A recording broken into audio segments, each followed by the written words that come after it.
illegally owned pythons that were up for sale on Craigslist. This all happened in Newport Richey, and that's where our Carson Chambers joins us live with the details. Good afternoon, Carson. Good afternoon, Danny. Thanks for being cared for at Mr. Weebees Pet World. We're here in Newport Richey. The snakes are albino Burmese pythons, just like this one. This is one of the ones they actually have here at the pet store. It is legally owned, but obviously the ones that were seized were not. And we know that this guy has been cited, second misdemeanors, and we know that tonight they are wondering where these snakes are going to end up. This is an albino Burmese python. He's approximately somewhere around 10 feet in length. This large python is one of 12 seized by the Florida Fish and Wildlife Conservation Commission in an undercover operation Wednesday in Pasco County. The snakes were hauled out of a Port Richey home where investigators say 19-year-old Bradley Scott Dean was selling the snakes illegally on Craigslist. Investigators say the problem, Dean had no permit to own them and did not have a wildlife dealer's license to sell them either.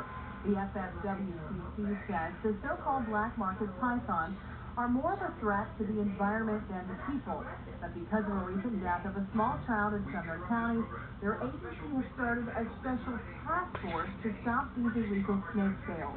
Fears by the public right now because of what happened in Sumter County.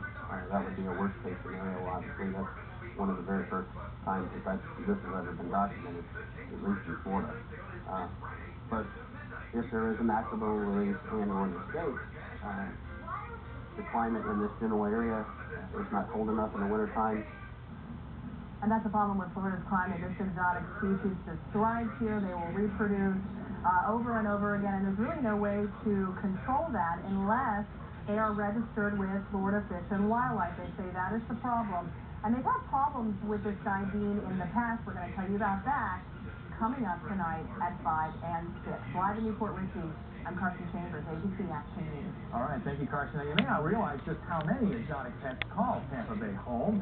Brendan McLaughlin investigated and found hundreds of them. To see his reports, go to abcactionnews.com. We have new details this afternoon about a reality TV star who attempted getaway on